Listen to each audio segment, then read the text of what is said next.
know how we do. We're gonna keep the comedy going. Give it up for Cecilia Contreras.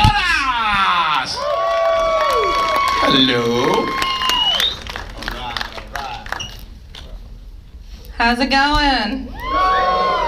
Alright, so a little about me. I'm a bigger girl, so I have to take 2 Plan B pills in case the first one gets lost. I actually think they call it Hidden Valley Ranch because the more I eat it, the less visible my vagina becomes. Also, a lot of baby carrots have been dipped inside there, not gonna lie. You guys seem like a great crowd. I feel like I can tell you anything. I like watching other races struggle. That's why whenever I fuck somebody who's not Mexican, I'm on top. Look, I know what I am. I'm a fat girl. I just fill it with a pH so it's balanced. If you didn't get that joke, you're the idiot writing fuck chemistry on your desk in 3rd period. Shout out to my brother. Do you guys like dad jokes? Cool, I got a few. My dad had a really long rap sheet. Sometimes I'd wrap it around myself and pretend he was hugging me. What was weird though was there's a lot of domestic abuse charges on there, and that doesn't feel right because he came to this country illegally. Shouldn't they have been imported abuse charges? My dad did a lot of drugs and alcohol. The only time he could go a straight line was if a dollar bill was involved. My favorite stepdad, Jim, very open-minded guy, especially when that .45 caliber tore through the back of his head.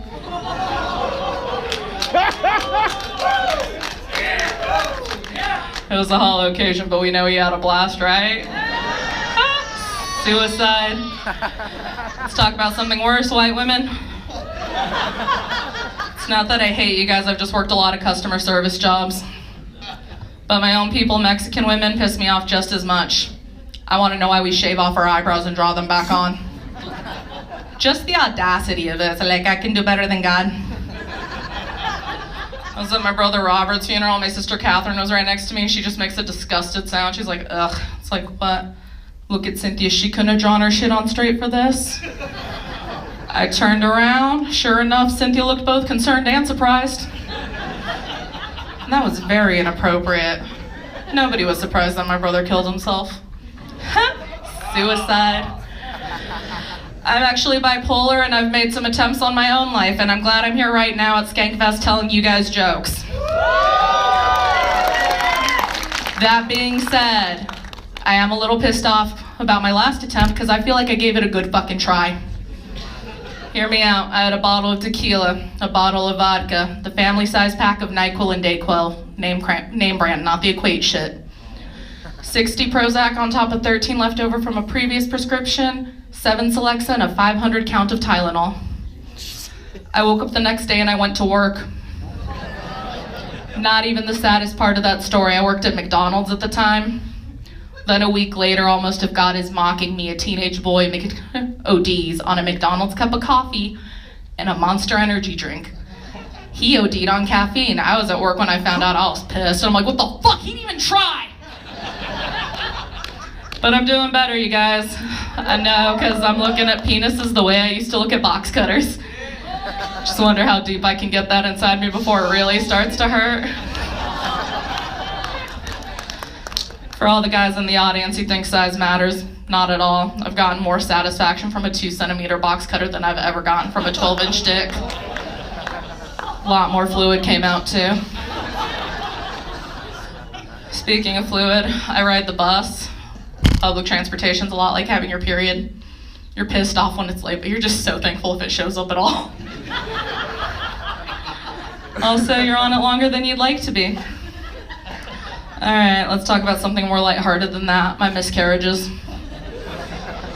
I keep thinking, what would I have named my last lost child? And I was leaning towards Juan because he was the one who got away. And I'm like, no, I'll name him Rhesus because he came out in pieces. Or maybe Skeet, because he was scattered all over that toilet bowl. You could say we had a falling out. What do I call her if it was a girl, though? Do I call her Bridget because she fell into troubled water? Or maybe Tracy, because it took several flushes to get rid of all traces of her. You can't beat a dead horse, you guys, but you can stretch out a dead baby joke.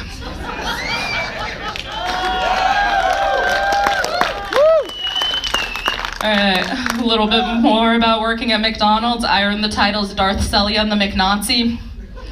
I'm the one who nagged everybody. It's like, hey, wash your hands, cross-contamination. If you got time to lean, you got time to clean.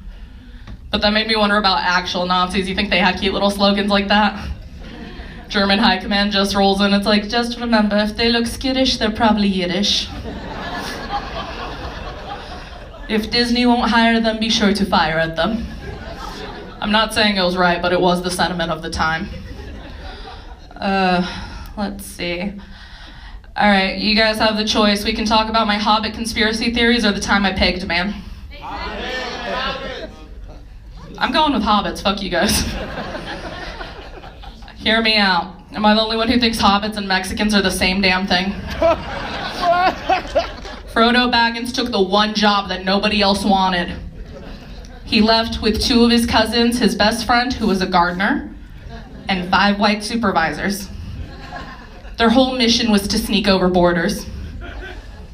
His uncle was a thief. Not all Mexicans are thieves, but we have that messed up deal who messes around with reptiles in his spare time.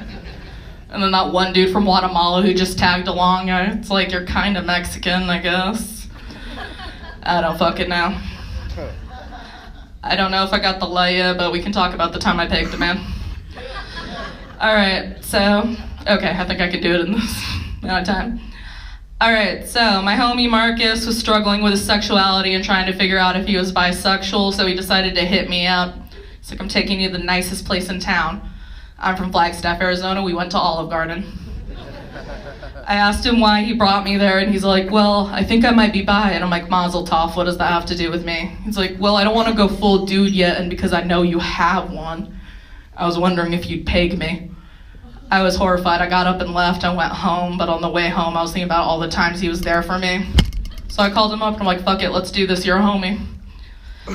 So it's the day of, and I'm like, what are your expectations? He's like, I want to be scared a little bit. And I'm like, I can do that. And he's like, also a safe word. And it's like, yes, we should have one. And it's like, what should it be? I know exactly what it should be. Great, what is it? I'll tell you when I'm inside of you. So I'm inside of him. I grabbed the back of his hair, I pulled his ear to my mouth, and I whispered, the safe word is your father's name. Best part of that story is he didn't know who his dad was. Y'all have a good night. Oh, and keep that energy going for Mr. Jamar Neighbors.